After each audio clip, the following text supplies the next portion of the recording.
ओम नमो भगवते वासुदेवाय। पुराण संग्रह यूट्यूब चैनल में आप सभी का स्वागत है। प्रथम अंश 13वां अध्याय, राजा वेन और पृथु का चरित्र। श्री पराशर जी बोले, हे मैत्रेय, ध्रुव से उसकी पत्नी ने शिष्टि और भव्य को उत्पन्न किया और भव्य से शंभु का जन्म हुआ तथा शिष्टि के द्वारा उसकी पत्नी शुचाया ने रिपु, रिपुज्य, विप्र, ब्रकल और वृक्तेजा नामक 5 निष्पाप पुत्र उत्पन्न किए। उनमें से रिपु के द्वारा बृहति के गर्भ से महातेजस्वी चाक्षुका का जन्म हुआ। चाक्षुका ने अपनी भार्या पुष्करणी से, जो वरुण कुल में उत्पन्न और महात्मा वीरण प्रजापति की पुत्री थी, मनु को उत्पन्न किया, जो छठे मनवंतर के अधिपति हुए। तपस्वियों में श्रेष्ठ मनु से वैराज प्रजापति की पुत्री नटवला के गर्भ से 10 महातेजस्वी पुत्र उत्पन्न हुए। नटवला से कुरु, पुरु, शतद्युम, तपस्वी, सत्यवान, शुचि, अग्निस्तोम, अतिरात्र तथा नवा सुद्युम और 10वां अभिमन्यु, इन महातेजस्वी पुत्रों का जन्म हुआ। कुरु के द्वारा उसकी पत्नी आग्नेयी ने अंग, सुमना, ख्याति, क्रतु, अंगीरा और शिबी, इन 6 परम तेजस्वी पुत्रों को उत्पन्न किया। अंग से सुनीता के वेन नामक पुत्र उत्पन्न हुआ। ऋषियों ने उस वेन के दाहिने हाथ का संतान के लिए मंथन किया था।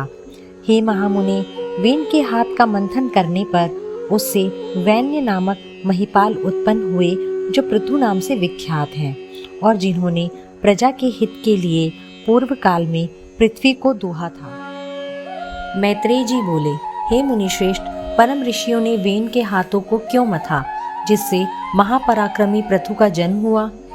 श्री पराशर जी बोले, हे मुने, मृत्यु की सुनीता नाम वाली जो प्रथम पुत्री थी, वह अंग को पत्नी रूप से दी गई थी। उसी से वेन का जन्म हुआ। हे मैत्रेय, वह मृत्यु की कन्या का पुत्र अपने माता नाना के दोष से स्वभाव से ही दुष्प्रकृति का हुआ। उस वेन का जिस समय महर्षियों द्वारा राजपद पर अभिषेक हुआ, उसी समय उस पृथ्वीपति ने संसार भर में यह घोषणा कर दी कि भगवान यज्ञ पुरुष मैं ही हूँ। मुझसे अतिरिक्त यज्ञ का भोक्ता और स्वामी हो ही कौन सकता है। इसीलिए कभी कोई यज्ञ, दान और हवन आदि ना करे। हे मैत्रेय, तब ऋषियों ने उस पृथ्वीपति के पास उपस्थित हो पहले उसकी खूब प्रशंसा कर सांत्वना युक्त मधुर वाणी से कहा। ऋषिगण बोले, हे राजन, हे पृथ्वीपति, तुम्हें राज्य और देह के उपकार तथा प्रजा के हित के लिए हम जो बात कहते हैं सुनो। तुम्हारा कल्याण हो। देखो, हम बड़े बड़े यज्ञों द्वारा जो सर्व यज्ञेश्वर देवाधिपति भगवान हरि का पूजन करेंगे, उसके फल में तुमको भी छठा भाग मिलेगा। हे नृप, इस प्रकार यज्ञों के द्वारा यज्ञ पुरुष भगवान विष्णु प्रसन्न होकर हम लोगों के साथ तुम्हारी भी सकल कामनाएं पूर्ण करेंगे। हे राजन, जिन राजाओं के राज्य में यज्ञेश्वर भगवान हरि का यज्ञों द्वारा पूजन किया जाता है, वह उनकी सभी कामनाओं को पूर्ण कर देते हैं। वेन बोला, मुझसे भी बढ़कर ऐसा और कौन है जो मेरा भी पूजनीय है? जिसे तुम यज्ञेश्वर मानते हो, वह हरि कहलाने वाला कौन है? ब्रह्मा, विष्णु, महेश, इंद्र, वायु, यम, सूर्य, अग्नि, वरुण, धाता, पूषा, पृथ्वी और चंद्रमा तथा इनके अतिरिक्त और भी जितने देवता शाप और कृपा करने में समर्थ हैं, वे सभी राजा के शरीर में निवास करते हैं। इस प्रकार राजा सर्वदेवमय है। हे ब्राह्मणों, ऐसा जानकर मैंने जैसे जो कुछ आज्ञा की है, वैसा ही करो। देखो, कोई भी दान, यज्ञ और हवन आदि ना करे। हे द्विजगण, स्त्री का परम धर्म जैसे अपने पति की सेवा करना माना गया है, वैसे ही आप लोगों का धर्म है कि मेरी आज्ञा का पालन करें। ऋषिगण बोले, महाराज, आप ऐसी आज्ञा दीजिए जिससे धर्म का क्षय ना हो। देखिए, यह सारा जगत यज्ञ की हवन की हुई सामग्री का ही परिणाम है। श्री पराशर जी बोले, महर्षियों के इस प्रकार बारंबार समझाने और कहने सुनने पर भी जब वेन ने ऐसी आज्ञा नहीं दी तो वे अत्यंत क्रुद्ध और आम्रश्य युक्त होकर आपस में कहने लगे, इस पापी को मारो। जो अनादि और अनंत यज्ञ पुरुष प्रभु विष्णु की निंदा करता है, वह अनाचारी किसी प्रकार पृथ्वीपति होने के योग्य नहीं। ऐसा कह मुनिगणों ने भगवान की निंदा आदि करने के कारण पहले ही मरे हुए उस राजा को मंत्र से पवित्र किए हुए कुशाओं से मार डाला। हे द्विज, तदंतर उन मुनीश्वरों ने सब ओर बड़ी धूलि उठती देखी। उसे देखकर उन्होंने अपने निकटवर्ती लोगों से पूछा, यह क्या है? उन पुरुषों ने कहा, राष्ट्र के राजाहीन हो जाने से दीन दुखिया लोगों ने चोर बनकर दूसरों का धन लूटना आरंभ कर दिया है।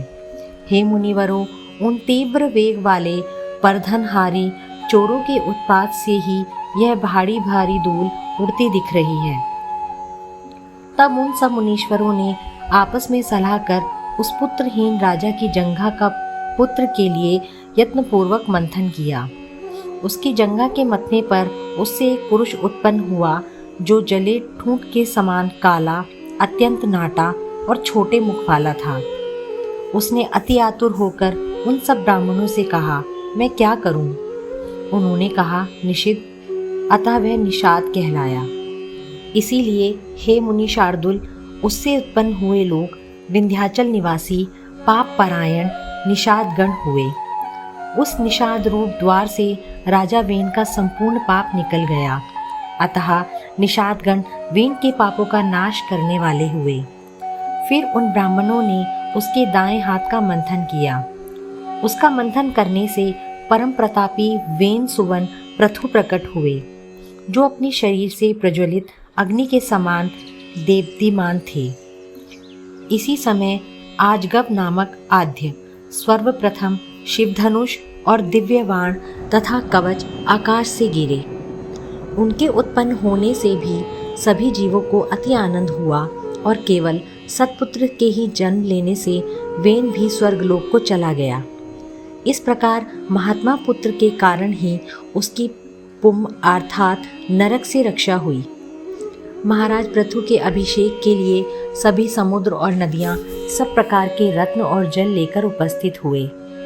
उस समय आंगिरस देवगणों के सहित पितामह ब्रह्मा जी ने और समस्त स्थावर जंगम प्राणियों ने वहां आकर महाराज वैन्य वेन पुत्र का राज्याभिषेक किया। उनके दाहिने हाथ में चक्र का चिन्ह देखकर उन्हें विष्णु का अंश जान पितामह ब्रह्मा जी को परम आनंद हुआ। यह श्री विष्णु भगवान के चक्र का चिन्ह सभी चक्रवर्ती राजाओं के हाथ में हुआ करता है। उनका प्रभाव कभी देवताओं में भी कुंठित नहीं होता। इस प्रकार महातेजस्वी और परम प्रतापी वेन पुत्र धर्म कुशल महानुभावों द्वारा विधि पूर्वक अति महान राज राजेश्वर पद पर अभिषिक्त हुए। जिस प्रजा को पिता ने अप्रसन्न किया था, उसी को उन्होंने अनुरजित प्रसन्न किया।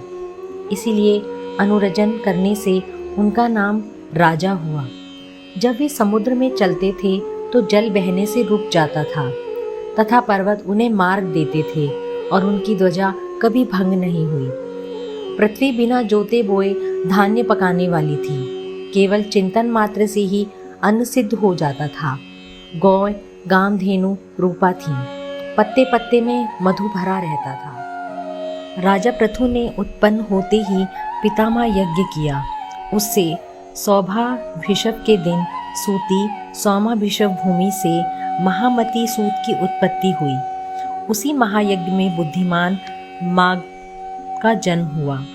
तब मुनिवरों ने उन दोनों सूत और मागधों से कहा, तुम इन प्रतापवान वेन पुत्र महाराज पृथु की स्तुति करो। तुम्हारे योग्य यही कार्य है और राजा भी स्तुति के ही योग्य है। तब उन्होंने हाथ जोड़कर सब ब्राह्मणों से कहा, ये महाराज तो आज ही उत्पन्न हुए हैं। हम इनके कोई कर्म तो जानते ही नहीं हैं। अभी इनके ना तो कोई गुण प्रकट हुए हैं और ना यश ही विख्यात हुआ है।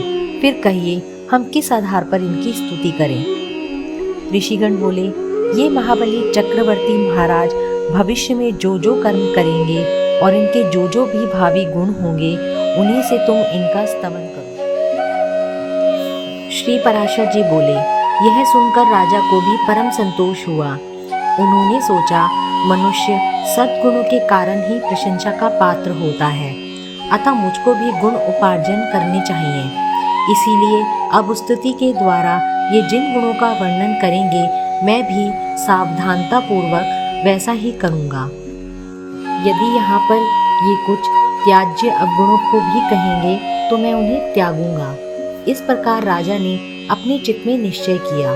तदंतर उन सूत और मागध दोनों ने परम बुद्धिमान वेन नंदन महाराज पृथु का उनके भावी कर्मों के आश्रय से स्वरस सहित भली प्रकार स्तवन किया। उन्होंने कहा, हे महाराज, सत्यवादी, दानशील, सत्य मर्यादा वाले, लज्जाशील, सुहृदय, क्षमाशील, पराक्रमी और दुष्टों का दमन करने वाले हैं। ये धर्मज्ञ, कृतज्ञ, दयावान, प्रियभाषी, माननीयों को मान देने वाले, यज्ञपरायण, ब्रह्मण्य, साधु समाज में सम्मानित और शत्रु तथा मित्र के साथ समान व्यवहार करने वाले हैं। इस प्रकार सूत और मागध के कहे हुए गुणों को उन्होंने अपने चित्त में धारण किया और उसी प्रकार के कार्य किए। तब उन पृथ्वीपति के पृथ्वी का पालन करते हुए बड़ी बड़ी दक्षिणाओं वाले अनेकों महायज्ञ किए। अराजकता के समय औषधियों के नष्ट हो जाने से भूख से व्याकुल हुई प्रजा पृथ्वीनाथ पृथु के पास आई और उनके पूछने पर प्रणाम करके उनसे अपने आने का कारण निवेदन किया। प्रजा ने कहा, हे प्रजापति नृपश्रेष्ठ, अराजकता के समय पृथ्वी ने समस्त औषधियाँ अपने में लीन कर ली हैं, अतः आपकी संपूर्ण प्रज्ञा क्षीण हो गई है। विधाता ने आपको हमारा जीवनदायक प्रजापति बनाया है, अतः क्षुधा रूप महारोग से पीड़ित हम प्रजाजनों को आप जीवन रूप औषधि दीजिए। श्री पराशर जी बोले, यह सुनकर महाराज पृथु अपना आजगव नामक दिव्य धनुष और दिव्य बाण लेकर अत्यंत क्रोधपूर्वक पृथ्वी के पीछे दौड़े। तब भय से अत्यंत व्याकुल हुई पृथ्वी गौ का रूप धारण कर भागी और ब्रह्मलोक आदि सभी लोकों में गई। समस्त भूतों को धारण करने वाली पृथ्वी जहाँ जहाँ भी गई, वहीं वहीं उसने वेनपुत्र पृथु को शस्त्र संधान किए अपने पीछे आते देखा। तब उन प्रबल पराक्रमी महाराज पृथु से उनके वाण प्रहार से बचने की कामना से कांपती हुई पृथ्वी इस प्रकार बोली। पृथ्वी ने कहा, हे राजेंद्र, क्या आपको स्त्रीवध का महापाप नहीं दिख पड़ता जो मुझे मारने आप ऐसे उतारू हो रहे हैं?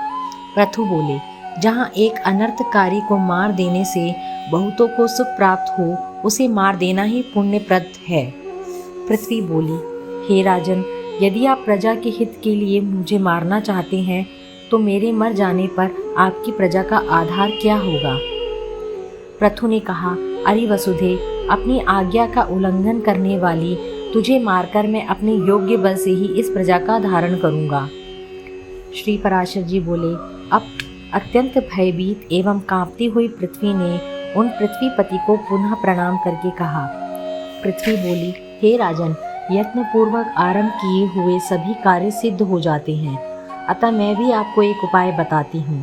यदि आपकी इच्छा हो तो वैसा ही करें। हे नरनाथ, मैंने जिन समस्त औषधियों को पचा लिया है, उन्हें यदि आपकी इच्छा हो तो दुग्ध रूप से मैं दे सकती हूँ। अतः हे धर्मात्माओं में श्रेष्ठ महाराज, आप प्रजा के हित के लिए कोई ऐसा वत्स बछड़ा बनाइए जिससे वात्सल्यवश मैं उन्हें दुग्ध रूप से निकाल सकूं, और मुझको आप सर्वत्र समतल कर दीजिए, जिससे मैं उत्तोत्तम औषधियों के बीज रूप दुग्ध को सर्वदा उत्पन्न कर सकूं। श्री पराशर जी बोले, तब महाराज पृथु ने अपने धनुष की कोटि से सैकड़ों हजारों पर्वतों को उखाड़ा और उन्हें एक स्थान पर इकट्ठा कर दिया। इससे पूर्व पृथ्वी के समतल न होने से पुर और ग्राम आदि का कोई नियमित विभाग नहीं था। हे मैत्री, उस समय अन्न, गौरक्षा, कृषि और व्यापार का भी कोई क्रम न था। यह सब तो वेन पुत्र पृथु के समय में ही आरंभ हुआ। हे द्विजोत्तम, जहाँ जहाँ भूमि समतल थी वहीं वहीं पर प्रजा ने निवास करना पसंद किया।